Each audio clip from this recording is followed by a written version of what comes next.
Marimari, mi nombre es Gustavo Figueroa, me encuentro en Buenos Aires, Argentina.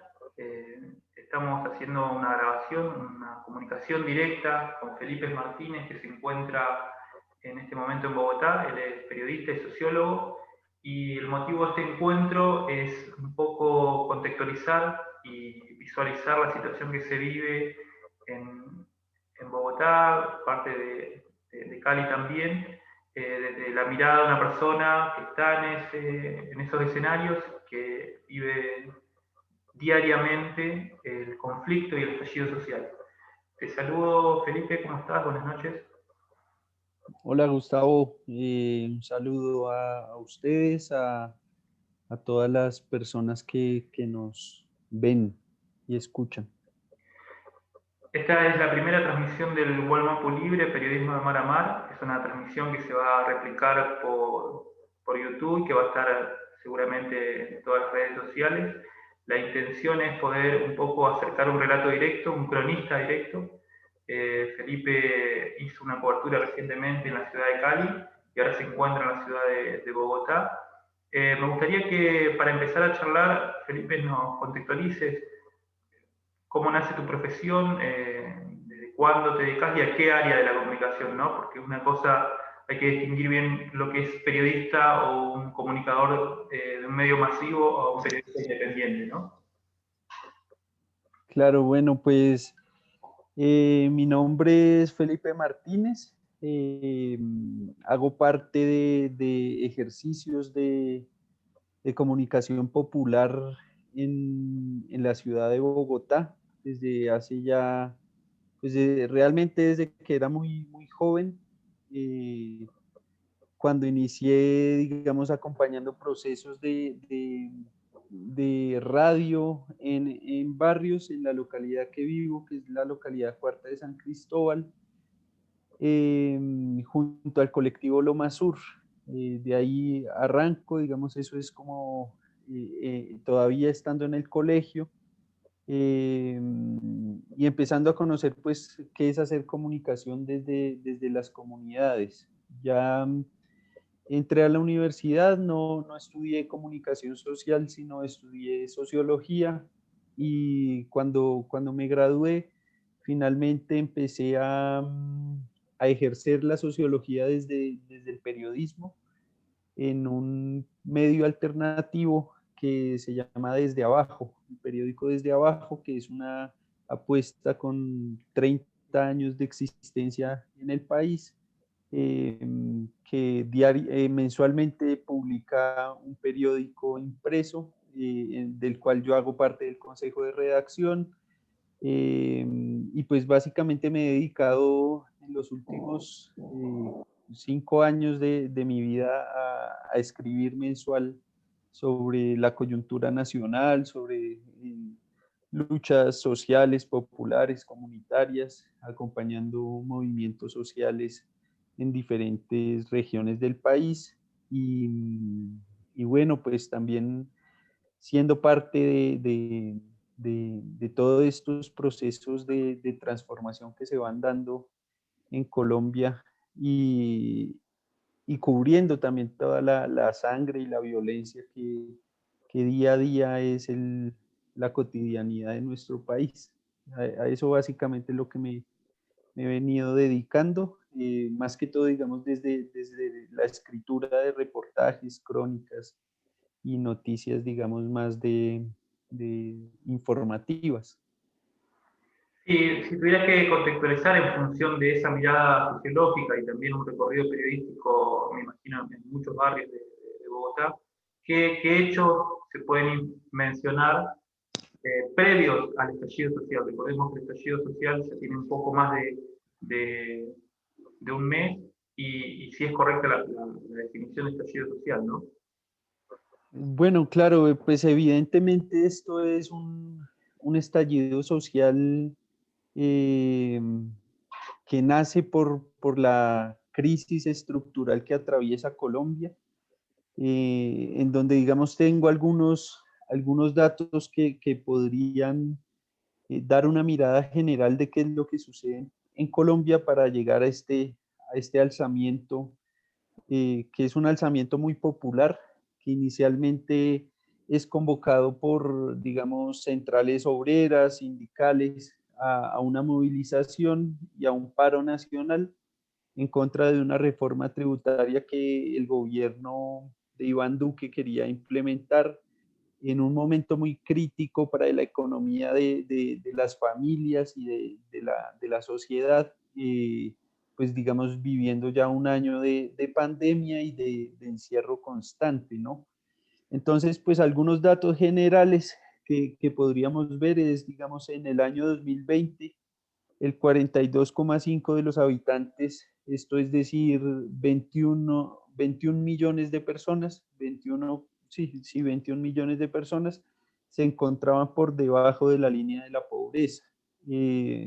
Digamos, hay un número de personas que viven con menos del salario mínimo, son millones de personas que están sobreviviendo con 300.000 pesos al mes. Esos son como $87 mensuales. El 65% de la población, esto que yo estoy hablando no son datos de organizaciones, sino son datos del mismo gobierno, son datos del DANE, que es el Departamento de Estadística Nacional. El 65% de la población puede comer solamente 2 veces al día, y hay más de 1,5 millones de personas que comen una sola vez al día en Colombia. El desempleo después de la pandemia llega a una tasa del 17% de la población. Sin embargo, hay economistas que están asegurando y sosteniendo que en realidad el desempleo es mayor, que puede superar el 25%, porque los niveles de precariedad laboral en Colombia son muy altos, en donde no hay garantías de prestaciones sociales, de pensión, de acceso a la salud. Entonces, cada quien trabaja es más que todo en la informalidad y en una economía del rebusque diario para encontrar cómo vivir. Asimismo, está la estadística del coeficiente de Gini, que es el que mide, digamos, la, mm, la desigualdad o igualdad de una sociedad. Y en Colombia el coeficiente de Gini es del 0,53%, teniendo presente que el 1% es la total desigualdad y el 0% la total igualdad. Entonces acá estamos superando digamos, una tasa de desigualdad pues que cada vez es más alta en términos de riqueza, y en términos también se articula con concentración de la tierra. El Gini en concentración de la tierra es del 0,89%, cada vez se acerca más al 1% de la absoluta desigualdad, ¿no? Hay un dato escandaloso de la OCDE, en donde hacen un estudio de cuántas generaciones se necesita para que una persona de la clase más pobre ascienda a la clase media, y según ese estudio, para que en Colombia una persona de la clase más baja llegue a la clase media se necesitan 11 generaciones. Eso quiere decir alrededor de 200 años para que una persona pueda acceder a unas condiciones de vida más dignas y tener un ascenso en la sociedad. Finalmente, lo que ha gobernado en Colombia es una clase política que viene gobernando hace 200 años en el país, que se transmiten de generación en generación el poder en Colombia, y pues que finalmente hoy son un gobierno, hoy y los gobiernos anteriores son gobiernos básicamente de las clases más ricas gobernando para los más ricos. Eh, el ingreso del 1% de los más ricos puede ser 11 veces el ingreso de la clase media, y el ingreso del 0,1% más rico de Colombia es 52 veces el ingreso de la clase media. Y si nos vamos concentrarnos en las personas millonarias del país, que sería el 1,01% de la población. El ingreso de estas personas es 149 veces mayor que el de la clase media. Entonces, pues básicamente son quienes eligen gobierno, quienes eligen quiénes son los funcionarios del Estado. Hoy el Estado colombiano está dominado, controlado por sectores empresariales como, digamos, FENAVI, que es el gremio de los avicultores, FENALCO, que es la organización de comerciantes, y Asobancaria, que es el gremio del sector financiero. Hay empresas de aceites, Asograsas, la ANDI, que es la Asociación de Industriales, está Fedegan, que son los ganaderos del país, y ellos mismos se reparten toda la estructura del Estado y responden a sus intereses privados y gobiernan básicamente para los ricos. Todo este nivel de vida que lleva la sociedad colombiana, en donde la precariedad de la vida es muy alta, pues lleva a unos niveles de pobreza y exclusión aterradores, que podemos decir somos uno de los países más desiguales del mundo. Ya es un dato muy concreto. Básicamente el único país que nos supera en la región es Haití. Entonces, si vemos la pobreza de Haití, es una pobreza absolutamente abrumadora, y Colombia pues es un país que le sigue. Entonces, básicamente, ese es como un contexto general que se puede ver en economía, pues, cuáles son las condiciones que vive la sociedad hoy y que lleva a un estallido de indignación, de hambre, pues digamos, de necesidad de otro modelo de vida y de sociedad, ¿no? En el caso, si tuvieras que ejemplificar, Felipe, ¿cómo es esa economía de subsistencia o cómo subsisten esas familias eh, por fuera del organismo del Estado o por fuera de la economía en sí, ¿no? Acá en Argentina, en esta última etapa, por ejemplo, en la etapa de pandemia, como para que tengas un ejemplo, y específicamente en la ciudad de Buenos Aires, en la capital, es impresionante dos cosas que se ven de forma palpable, que es la gente durmiendo en la calle, ha aumentado el número de esas personas en la calle, y también la gente que tiene un rebuje de ventas, por ejemplo, venta de ropas o reventa de ropas en la calle, ¿no?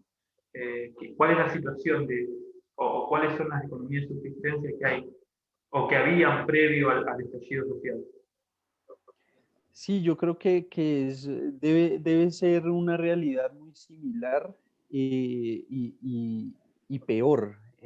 Pues las condiciones de indigencia en Colombia son muy altas. Los jóvenes que no estudian ni trabajan llegan alrededor de 3 millones de jóvenes, que básicamente son las personas que deberían estar empezando a fortalecer la economía del país, pues no pueden acceder ni a empleos ni a educación. Entonces son jóvenes que básicamente permanecen en los barrios y empiezan a encontrarse con una manera de subsistencia a partir de la delincuencia, del pandillismo, del consumo de sustancias psicoactivas. Básicamente es un mundo que le da como opción a estos jóvenes ese tipo de vida, ¿no?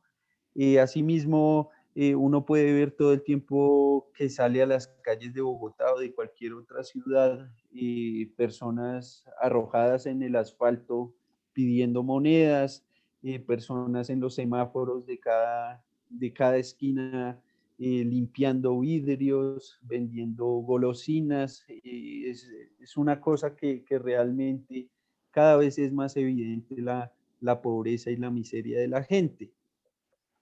Pero al mismo tiempo hay quienes se autoexplotan se obligan a trabajar de unas maneras que ya no es la jornada que debería ser de 8 horas de trabajo, sino que ya la gente trabaja 16 horas, hay personas que trabajan 24 horas sin parar, y para tener lo mínimo para sostener los hogares. Entonces muchas personas hoy en día trabajan a partir de plataformas, economías informales en plataformas, digamos, hay muchas personas que hacen domicilios en Rappi, que con unas condiciones de absoluta precariedad laboral. Asimismo, que podría uno decir, son condiciones de esclavitud moderna, ¿no? Asimismo, hay quienes trabajan en Uber, haciendo viajes en automóvil. Cada vez las personas se van ingeniando las maneras de tener ingresos sin, digamos, poder ingresar realmente a trabajos formales en alguna empresa o industria, porque finalmente este es un país que no tiene industria, es un país que vive bajo tratados de libre comercio, que su economía se basa básicamente en la extracción de hidrocarburos como el carbón y el petróleo, y que no le interesa pues generar empleo, sino básicamente es vender todos los recursos que hay en el país. Entonces es una economía del día a día que uno se encuentra personas en la calle haciendo de todo para conseguir un plato de comida diario.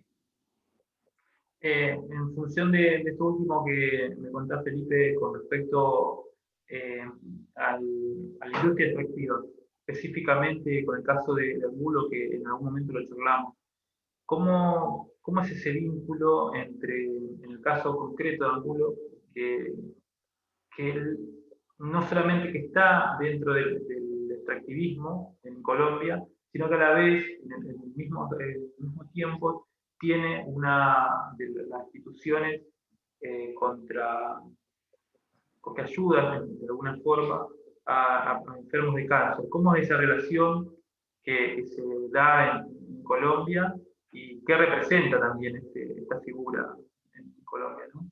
Con respecto a la economía que maneja? Vale, digamos, un personaje como Luis Carlos Sarmiento Angulo es quienes son los dueños del país, son los dueños de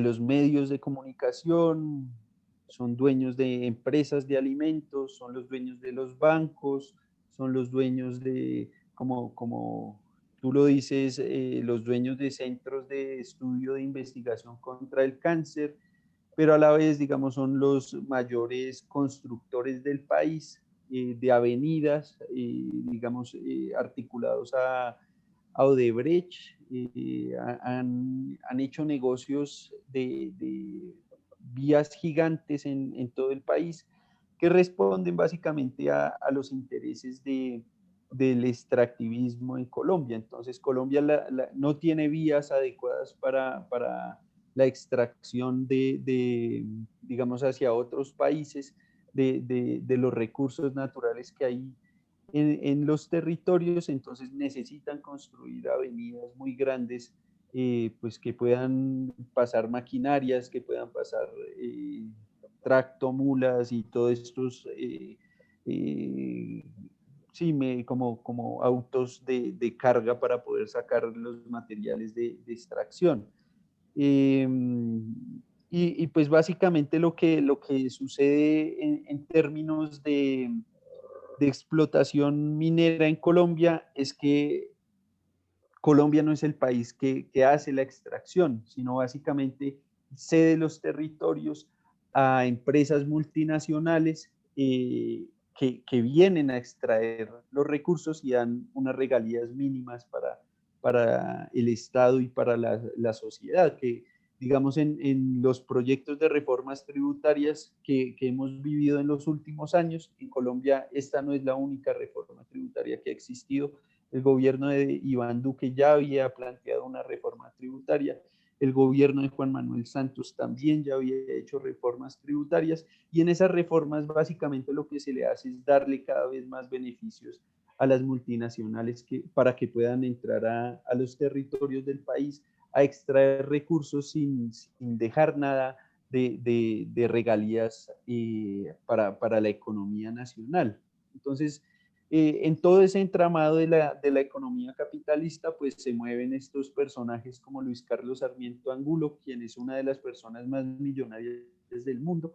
Entonces, pues ellos ya ganan por cualquier lado, pues tanto que entren las multinacionales como en la economía mundial también están articulados. ¿Cómo se dio lo de la reforma, la última reforma tributaria? Y si vos crees que eso es la gota que rebalsa el vaso de toda este aparato, esta economía desigual, o si hay otros elementos que también eh, habilitan o permiten que se produzca el estallido social. Pues digamos, yo creo que esto es también la reforma es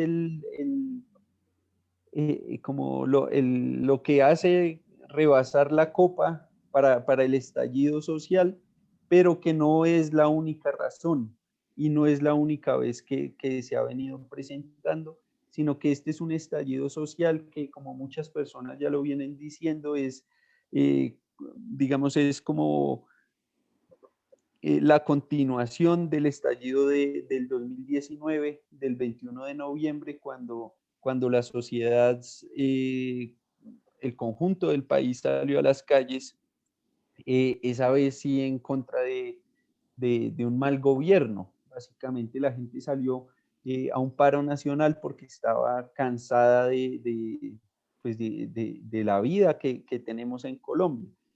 Ese paro nacional del 21N finalmente está conectado con muchos hechos que venían pasando en el mundo. Ya se venía viendo las movilizaciones gigantescas en Chile, en Ecuador, en el mismo Bolivia, con la tensión que vivió del golpe de Estado de Evo Morales, y fue como la sociedad fue viendo lo que venía pasando en el mundo, en el continente. En el mundo ya venía movilizándose Hong Kong, estaban los chalecos amarillos en Francia. Entonces, bueno, en Turquía también ya venían otros movimientos, ya era como el mundo se venía movilizando ante la economía neoliberal, finalmente, la crisis económica que se vive en todo el mundo y las consecuencias de vida que va dejando al conjunto de la humanidad, ¿no? Entonces, el 21N es ese momento en donde ya la sociedad se empieza a movilizar, la sociedad colombiana. El 2020 es el año que llega la pandemia, entonces toda la contención que generaron los aislamientos obligatorios, todo el encierro que hicieron a la sociedad, pues no permitió que la gente siguiera saliendo a las calles, pero sí se seguía manifestando desde otros lugares. Entonces, hubo momentos en medio de la pandemia en donde las casas de los sectores populares empezaron a poner trapos rojos en las ventanas, en las puertas, como diciendo que se estaban muriendo de hambre, que necesitaban ayudas, que no habían subsidios, que no había nada, mientras el gobierno local en Bogotá y en muchas otras ciudades y el gobierno nacional decían que ya estaban dando subsidios, que seguramente sí los han dado, pero que no son suficientes para contener esto que le tocó vivir a la gente de no poder salir a trabajar y rebuscarse la comida. Entonces, ahí van saliendo varios factores que van generando indignación. En septiembre del 2020 del año pasado, lo que ocurre es el asesinato de una persona que se llama Javier Ordóñez, y a él lo que hace es un asesinato de la brutalidad policial. Unos policías lo detienen, él estaba tomando alcohol frente a su casa o en su barrio y lo obligaron a entrarse a la casa a la fuerza y él empieza como a discutir con la policía y finalmente la policía lo mata con macanazos eléctricos, choques eléctricos, y ese video se vuelve muy, muy viral. Entonces eso va generando una indignación, de ahí uno también puede ya conectar con hechos en el mundo, como lo que fue el asesinato de George Floyd en Estados Unidos, y en Colombia pasó lo mismo que pasó en Estados Unidos con el asesinato de Javier Ordóñez, en donde la gente salió a destruir los CAI, que son los centros de atención inmediata de la policía. En la ciudad hay muchos CAI en donde están la policía, digamos, está ahí en cuadrantes y, digamos, vigilando las ciudades. Y en Bogotá la gente salió a destruir los CAI y de ahí hubo una masacre. No recuerdo muy bien si fueron 12 muertos o 9 o 18. Eso, no tengo muy claro acá el dato de cómo fue esa masacre que hubo en Bogotá, en donde la policía empezó a disparar indiscriminadamente a los manifestantes que salieron a protestar por este asesinato y en contra de la brutalidad policial. Entonces ya venían muchas cosas que van generando indignación, rabia al conjunto de la población. Y ya pues lo que rebasa el vaso es la propuesta de una reforma tributaria del gobierno después de la pandemia, pues no de la pandemia, porque nos mantenemos en pandemia, pero sí, digamos, de los aislamientos más duros que la sociedad tuvo que estar encerrada todo un año.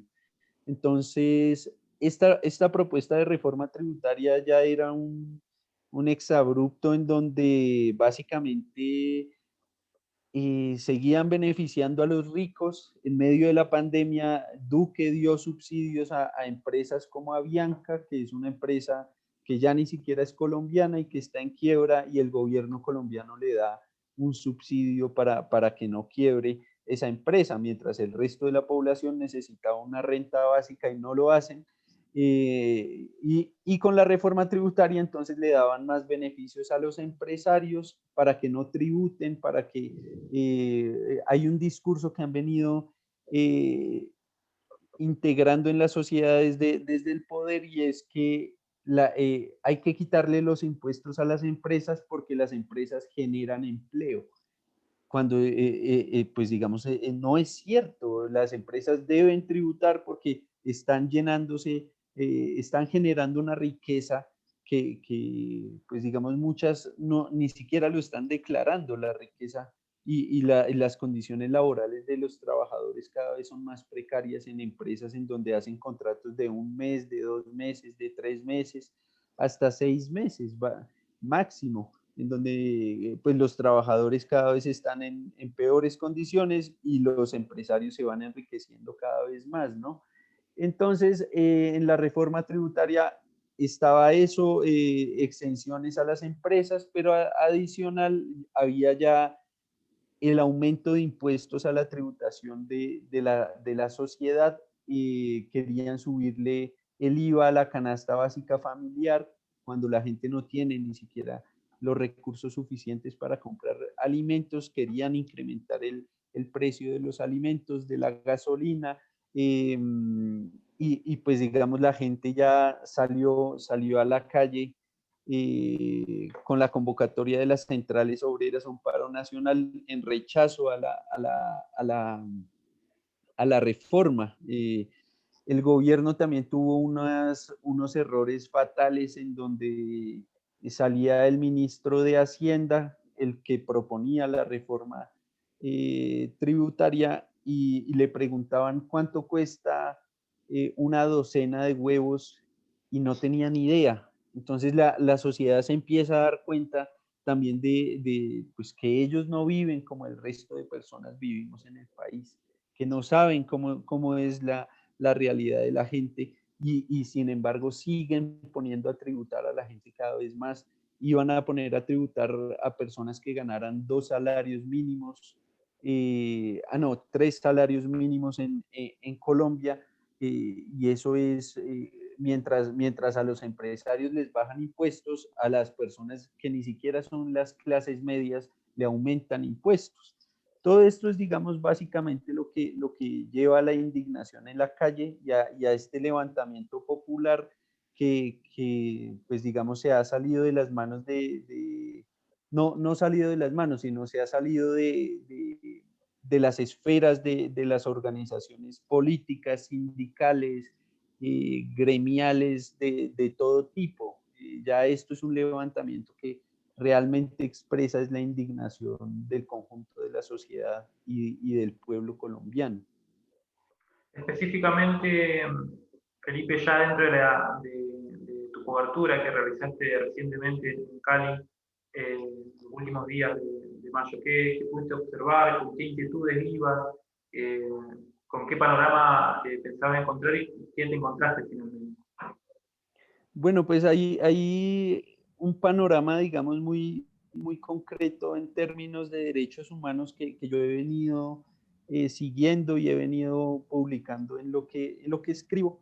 Y pues digamos, uno ya veía que en términos de derechos humanos en Colombia, eh, desde el 2016 hasta el 2021 han sido asesinados alrededor de 904 líderes sociales. Estos son cifras que está dando la Jurisdicción Especial de la Paz, JEP, que no nos las inventamos las organizaciones sociales, que no son, digamos, informaciones que alguien pueda decir son falsas, son amañadas, aunque los movimientos sociales tienen otras cifras mucho más altas de asesinatos de líderes sociales, claro está. Asimismo, desde el 2016 hasta el 2021 van 276 excombatientes de las FARC asesinados, firmantes del acuerdo de paz. Indepaz, una organización defensora de derechos humanos, dice digamos, de estos líderes asesinados, de excombatientes que le apostaron a la paz, han sido asesinados 25 en el 2021. Y pues digamos, esto cada vez se va complejizando más porque con el estallido social y popular, pues la respuesta siempre ha sido es un tratamiento de guerra a la protesta social, no desde ahora, sino desde el 2000, desde hace muchos años viene realmente sucediendo esto, es la brutalidad policial. Pero en este paro ya se ha visto un actuar mucho más crudo. Entonces, nada más en el marco del paro, desde el 28 de abril hasta el 28 de mayo, un mes de paro, Indepaz tenía una cifra de 67 asesinados. Entonces ahí uno ya va viendo pues la violencia en la que ha entrado esto. Básicamente la decisión de ir a Cali es porque las noticias empiezan a mostrar eh, pues que la situación en Cali no era normal, era una situación mucho más compleja de lo que uno se imagina. A nosotros ya nos llaman directamente de Cali, nos dicen, tienen que venir, tienen que cubrir esta situación. Entonces, pues, al llegar era básicamente mirar qué estaba ocurriendo ya en el terreno, pues te das cuenta de una realidad muy compleja que sin lugar a dudas se puede eh, ver como un ejercicio de dictadura abierta, de asesinato a la población de la manera más cruda. En lo que yo estuve nada más 3 días, en lo que yo estuve viví 5 balaceras en donde cada balacera duraba 15 minutos sin detenerse, donde habían ráfagas de fusiles, donde habían disparos de armas de fuego abierto contra la sociedad y contra la juventud popular que hoy se está movilizando. Pues fue una experiencia muy cruda ya llegar a ese escenario porque te das cuenta que realmente las fuerzas militares y las fuerzas policiales son quienes hoy tienen el control para decidir cómo contener la protesta social, en donde el alcalde de la ciudad ya no tiene decisión realmente contra la policía y los militares de tener la capacidad de decirles no salen a reprimir las movilizaciones, sino que ya a Cali llegó, digamos, el general del ejército y el ministro de defensa, armaron una oficina en Cali y desde ahí estaban comandando realmente ellos a las fuerzas militares y policiales. Entonces ya llegar a ver ese escenario, pues es encontrarse un escenario que no existe en Bogotá y no, pues digamos, estamos aún lejos de vivir una cosa como lo que está sucediendo en Cali.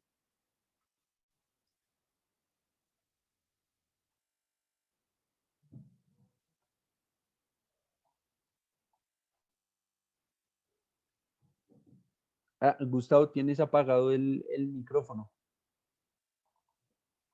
Te decía que en el caso de los activistas sociales, de las personas que fueron asesinadas previo al estallido social, que, ¿cómo fue el tratamiento, por un lado, de los medios de comunicación y qué ocurrió, eh, cómo se produjeron también esos asesinatos? ¿En función, tiene alguna relación con la industria extractiva también? Sí, digamos, el asesinato de líderes sociales en el país que se viene presentando desde el 2016 es una política de exterminio al movimiento social, a los líderes ambientalistas, a los pueblos indígenas, a quienes están en las zonas rurales de este país defendiendo el agua, la tierra, la vida. Es básicamente tiene relación directa con proyectos extractivistas a lo largo y ancho del país, pero también tiene intereses de control territorial de las regiones por parte de actores armados que hoy continúan en, en Colombia. Asimismo, digamos, el asesinato de excombatientes de las FARC que firmaron el acuerdo de paz responde también a una lógica de exterminio de un proyecto político como el que tienen ellos, responde también a generar, digamos, que todas estas personas que se desmovilizaron vuelvan a integrar las filas de las guerrillas hoy en Colombia. Entonces, es una apuesta política también para darle continuidad a la guerra pues, que venimos viviendo desde hace más de 50 años. Vos decías, Felipe, que en el caso del tratamiento comunicacional, en esta última etapa, durante la cobertura que hiciste en Cali, se hizo evidente la situación, quizás porque ya era, era innegable. Pero ¿cómo fue el tratamiento de los medios masivos durante este mes y pocos días del estallido social? Bueno, pues es básicamente un tratamiento de hablar de las movilizaciones sociales, pero, o sea, tú ves en la agenda mediática hoy en Colombia que el paro y el estallido social está, pero entonces cómo se enfocan es los daños que generan los bloqueos a la economía de la ciudad, los daños que generan, digamos, las confrontaciones que hay entre manifestantes y policía, que bueno, hay personas que dicen no son confrontaciones porque los manifestantes no están armados como lo está armado como están armados los policías, ¿no? Entonces, en lo que se enfocan los medios es decir, cómo rayan las paredes las personas que están en la calle, cómo rompen los vidrios, cómo es un tratamiento así bastante estigmatizador, en donde finalmente dicen todos tenemos derecho a protestar, pero esas no son las formas, hay otras maneras de protestar, porque hacen bloqueos, los derechos de las demás personas en donde quedan. Es una cosa así como si quieren protestar, pueden protestar, es un derecho, pero protesten en los andenes y no en las calles y dejen que el tráfico funcione y dejen que la economía se mueva con normalidad. Y entonces básicamente es un tratamiento así. Ha sido evidente, digamos, la manipulación de muchas noticias que ha dejado, digamos, por el piso a medios como RCN, en donde tuvieron una noticia terrible que ponen imágenes de una movilización y gente en Cali como celebrando y dicen que estas personas están celebrando porque Iván Duque retiró la reforma, el proyecto de reforma tributaria. Llegaron a ese punto en donde pues la sociedad se da cuenta que no es cierto lo que están diciendo y muchas de las movilizaciones que hoy se presentan y que llegan o pasan por donde son las sedes de esos medios, ya muestran la indignación de la sociedad contra esos medios porque la gente empieza a atacar esos medios de comunicación, empiezan a tratar de romper los vidrios, empiezan a rayarles en las paredes que son mentirosos, que están permitiendo una masacre en el país. Lloran todo el tiempo la muerte de policías asesinados, que en realidad no han sido muchos, han sido, creo que en todo el marco del paro han sido 2 policías o 3 policías muertos, mientras van más de 70 muertos manifestantes y esos manifestantes si no los lloran, no los sufren como sufren la muerte de un policía. Entonces realmente tú ves las escenas de esos medios desde donde están grabando todo el tiempo, es al lado del ESMAD, al lado de los que reprimen. Y entonces cuando hay casos de brutalidad de la policía hacia los manifestantes, nunca se toman posición, nunca dicen nada, pero la otra vez hubo un golpe a un periodista por parte de la misma policía, un golpe de un periodista, del espectador, y ahí sí empiezan a decir, ¿qué está pasando? La libertad de prensa, nos están golpeando, pero cuando golpean a los manifestantes, ahí sí no denuncian de la misma manera.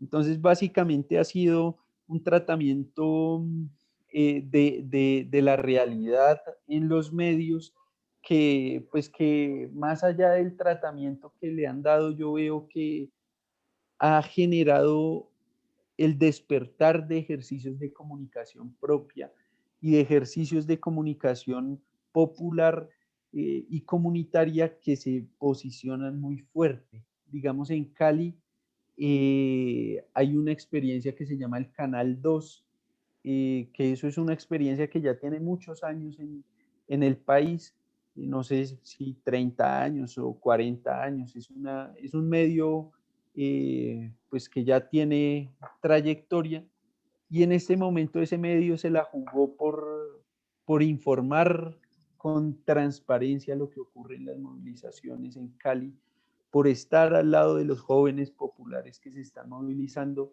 y es un medio que se ha ganado el cariño de la gente de una manera impresionante, en donde así como a RCN le tratan de romper los vidrios y le rayan las paredes, al Canal 2 va la gente al medio y empieza a gritarles muchas gracias, gracias por estar con nosotros.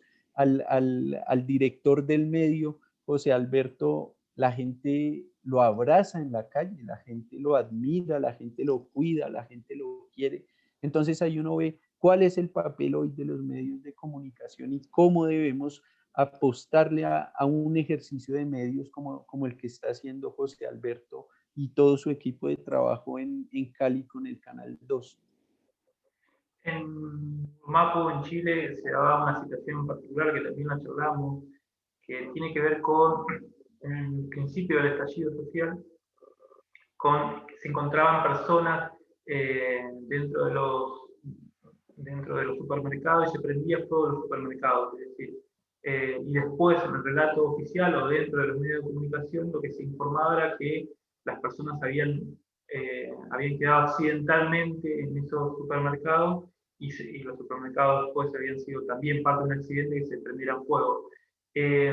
¿Cuál es la situación de los desaparecidos en Colombia?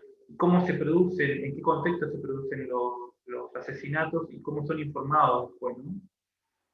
Bueno, digamos, en términos de derechos humanos en el contexto del paro, como te decía, son más de 70 asesinados en estos días, desde el 28 de abril hasta hoy. Ayer asesinaron en Cali a 4 personas en uno de los puntos de resistencia de los jóvenes en el Paso del Comercio. Asesinaron 4 personas, 30 personas fueron heridas por impacto de bala. Hay una ONG que se llama Temblores, que ellos han venido como recogiendo un poco datos de violencias y de vulneración a los derechos humanos. Entonces ellos tenían una información que iba desde el 28 de abril hasta el 31 de mayo, es la más reciente que encontré, seguramente hay algo mucho más reciente, pero esta es la que tengo acá a la mano. Entonces son 1.248 víctimas de violencia física, 1.649 detenciones arbitrarias en contra de los manifestantes, 705 intervenciones violentas en el marco de las protestas pacíficas, 65 víctimas de agresiones oculares, que generalmente son jóvenes siempre, quienes pierden alguno de sus ojos, ¿no? Y 180 casos de disparos con arma de fuego, que seguramente son mucho más, porque hoy en día lo que está pasando en Cali es noche tras noche un escenario de guerra contra el conjunto de la población civil, ¿no? Y 25 víctimas de violencia sexual, un caso que fue muy doloroso para el conjunto de la sociedad fue el de una joven en Popayán que es capturada por el ESMAD. Esta mujer ni siquiera estaba haciendo parte de las movilizaciones, sino que estaba grabando lo que estaba pasando con su celular. La cogen integrantes del ESMAD, se la llevan a una estación de policía, abusan de ella sexualmente y esta joven cuando sale de ahí, ella es hija también de un policía, sale de ahí, llega a su casa y se suicida. Entonces eso generó una indignación gigante en Popayán y bueno, pues casos de ese tipo es lo que se ha venido viendo. En términos de desapariciones, digamos, los datos son muy confusos. Aunque hoy en día, digamos, en Cali, en el río Cauca están apareciendo cuerpos desmembrados, están apareciendo troncos de personas, cabezas, partes por todo lado. Y según la Defensoría del Pueblo, desde el 28 de abril hasta el 7 de mayo, esos son alrededor de 10 días de movilización, habían 548 desaparecidos a nivel nacional. Los datos hoy en realidad son muy complejos de saber qué es lo que está pasando. Cuando yo estuve en Cali, organizaciones comunitarias me comentaban que llevan un registro solamente de la ciudad en lo que han logrado recoger de más de 500 desaparecidos solo en la ciudad de Cali. Entonces es una cosa que nadie se atreve a denunciar porque saben que no va a pasar nada, porque pone en riesgo la vida de quienes hagan esas denuncias. Todo lo que yo hice en Cali, básicamente la gente me exige que no publique los nombres de las personas, que no publique las organizaciones. Es como un absoluto terror el que hay hoy en las calles. Con respecto, ya entrando en la última parte de la entrevista, la idea de este encuentro es hacer como un acercamiento a la situación que se está viviendo en Colombia, desde el relato de un periodista independiente y del relato de una persona que está presente en Bogotá y en este caso en Cali también. Me interesa preguntarte, Felipe, ¿cómo ves el futuro de ahora en estos días y fundamentalmente cómo ves las coberturas que van dentro de tu trabajo en estos días, si hay algo pensado específicamente, si ves una calma cercana? El escenario es muy complejo y realmente se ve, hay una comisión digamos, el sector que convocó a todas estas movilizaciones que se llama el Comité Nacional de Paro. Hay una delegación del Comité Nacional de Paro tratando de hacer una negociación con el gobierno de Iván Duque en Bogotá. Pero cuando tú vas a las calles de, de la misma Bogotá en muchos lugares o de Cali, como me tocó a mí, pues los jóvenes populares que están movilizados no se ven representados en el Comité Nacional de Paro. No ven que esas negociaciones que están sucediendo en Bogotá representen sus exigencias, sus intereses. Son jóvenes que han tomado la decisión de morir realmente. Tú te encuentras con personas que muchas personas acá dicen son jóvenes que no tienen nada que perder. Y yo siento que esa frase se va volviendo un cliché, jóvenes que no tienen nada que perder, pero cuando tú conoces a esos jóvenes y hablas con ellos y te das cuenta realmente de lo que es no tener nada que perder y es estar dispuestos a ser asesinados por defender la dignidad de estos jóvenes que no tienen empleo, que no tienen educación, que no tienen salud, que realmente no tienen nada y que no están dentro del movimiento social. Son jóvenes que están en otras condiciones de vida, en otros escenarios de existencia. Entonces, veo que en el poco tiempo no se va a calmar la situación. Puede que, digamos, si el Comité Nacional de Paro llega a una negociación y se dice se acaba el paro, estos jóvenes populares, por lo menos que están en Cali hoy movilizados, no van a parar.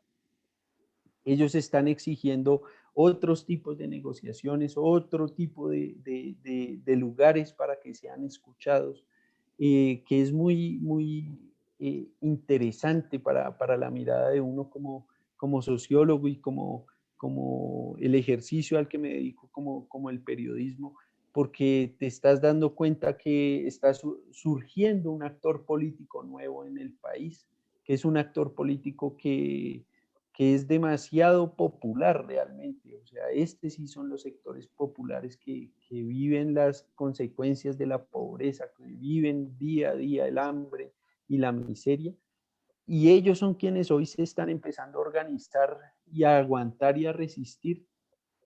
Y puede que no tengan hoy unas propuestas muy claras o que por lo menos uno no las entienda, pero que ellos ya en sus escenarios de articulación y de encuentro que están construyendo y tejiendo desde los lugares de resistencia, ya están creando sus plataformas de exigencia, sus luchas concretamente, lo que necesitan y van a exigir.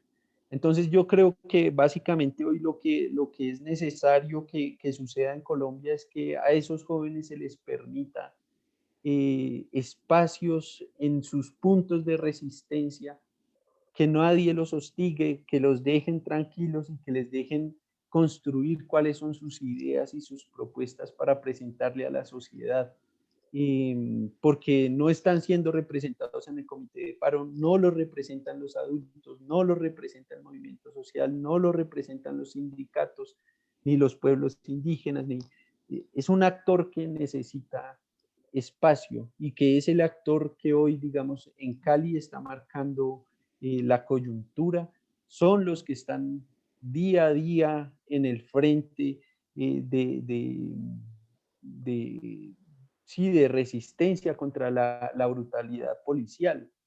Es tan impresionante ver a estos jóvenes que se están enfrentando no solamente contra el ESMAD y la policía normal, sino ya les están enviando al ejército, les están enviando la fuerza policial contraguerrilla, que es el GOES, y ellos están absolutamente convencidos que van a seguir en la calle, así les manden a estas fuerzas represivas. Asimismo, hay ataques de paramilitares que llegan y en lo que yo viví en Cali, en una noche en algún punto, fue un ataque constante de grupos policiales o paramilitares, nunca los vi, pero escuchaba las balaceras todo el tiempo. Como te decía, cada balacera de 15 minutos sin detenerse, en donde no hubo ningún muerto ni herido, pero pues que es la vida diaria que estos jóvenes están teniendo hace más de 35 días. Eh, no puedo terminar la entrevista y la charla sin consultarte sobre los pueblos preexistentes, presentes en Colombia y fundamentalmente el estallido social y cómo se vinculan, porque vos me habías mencionado que por lo menos 102 pueblos estaban reconocidos dentro de Colombia, que es un número bastante grande, es decir, pueblos, naciones diferentes, dentro de un mismo país, de un Estado-nación.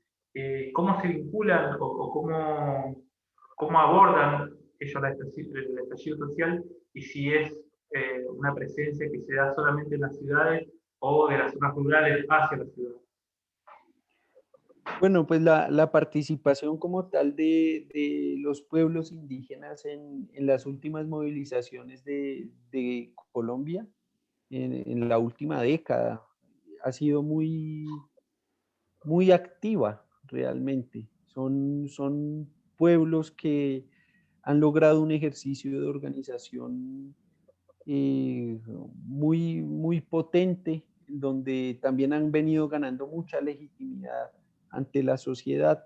Entonces hay varias organizaciones indígenas hoy, no es un movimiento unificado y cohesionado, sino que está, digamos, dividido en diferentes organizaciones, pero que actúan algunas veces en común, ¿no? Entonces, digamos, hoy está el CRIC Nacional, está la ONIC, que es la Organización Nacional Indígena de Colombia, está AICO, hay una organización de indígenas de la Amazonía, bueno, hay como 4 o 5 organizaciones grandes. ¿Cómo se han venido articulando a este escenario? Pues ha sido desde la movilización en los territorios rurales del país. Ya después empiezan a hacer actividades en las ciudades que tienen mucha fuerza, digamos cuando estos pueblos llegan a las ciudades en sus buses gigantes, en sus chivas y llegan delegaciones de más de 200 personas, pues eso da mucha fuerza a la gente que está en las ciudades y llegan y la gente les escucha, la gente está ahí como muy animada de ver estos ejercicios organizativos. Te puedo decir, digamos, el actuar de un pueblo indígena del Cauca que son los Misak. Ellos hicieron unas actividades simbólicas muy fuertes en este marco del paro, en donde tumbaron estatuas de colonizadores de estos territorios. Y digamos, en Cali tumbaron la estatua ay, pucha, se me olvidó el nombre de este señor. Eh, no recuerdo el nombre ahorita me acuerdo que es como el fundador de Cali. Y asimismo en Bogotá toman la estatua de Gonzalo Jiménez de Quesada, que también es de los fundadores de Bogotá, españoles. Entonces uno ve ese acto simbólico de los pueblos indígenas. Sebastián de Belalcázar se llama la estatua que tumbaron en Cali, que son estatuas gigantes que están en las ciudades que muestran el poder colonial y y lo enaltecen y lo tienen ahí como muy, muy bien cuidado, y llegan estos pueblos y tumban esas estatuas al piso. Eso tiene mucha fuerza hoy en la sociedad. Asimismo, hay acciones de los pueblos de Nariño, en donde taponaron la vía principal, que es la Panamericana, la vía que conecta pues, prácticamente el continente. Ellos taponan esa vía con 10.000 personas en la calle, permanentemente durmiendo en la carretera, comiendo, viviendo en la carretera durante varios días, varias semanas. En el Cauca también los pueblos NASA salen y se movilizan en diferentes ciudades del país, van acompañando con el ejercicio de la Guardia Indígena. Otros pueblos como los del Alto Putumayo, indígenas Ingas y Kamsá, también salen a las calles a movilizarse, que es cosas que no se habían visto realmente. Hoy hacia al conjunto del movimiento indígena movilizado en sus territorios, eso es pues muy, muy bonito ver pueblos indígenas también en regiones muy apartadas como el Baupés, en donde la gente también se moviliza y cada quien tiene sus formas de movilizarse en sus territorios. Entonces, pues la participación de estos pueblos siempre ha sido muy activa, porque también están viviendo unas condiciones muy, muy complejas, tanto de derechos humanos como de explotación de sus territorios, pues lo que ellos están buscando finalmente es la pervivencia en la tierra, ¿no? Seguir, ya llevan 500 años, más de 500 años aguantando el colonialismo, y pues su visión es continuar durante pues la vida misma del planeta. Felipe, te quería agradecer, muchas gracias por la comunicación. Esta es la primera comunicación, imagino, de varias, porque la situación, como decís vos, no tiene vías a arreglarse en breve o resolverse.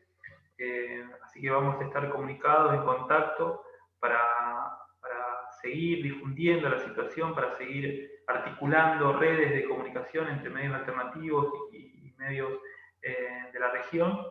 Quería solamente terminar preguntándote, en función de eso, qué mensaje o a qué te parece que hay que estar atento desde el resto de Latinoamérica, desde Argentina en este caso, desde Chile, con, las, con los fenómenos que se están dando en Colombia, pero que también se vienen invisibilizando.